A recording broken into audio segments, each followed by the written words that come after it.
ઈસવીસન 2007માં ગુરુદેવ પરમ પૂજ્ય બાપજીએ અવરભાવમાં હૃદય લીલા ગ્રહણ કરી હતી. બોપલ કૃષ્ણા હોસ્પિટલ ખાતે સર્જરી બાદ ગુરુદેવને થોડા દિવસ રાખ્યા હતા.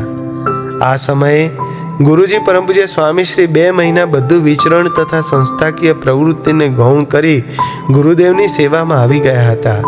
કૃષ્ણા હોસ્પિટલથી પૂજ્ય સંતોના ઉતારાનું સ્થળ 2 કિલોમીટર દૂર હતું.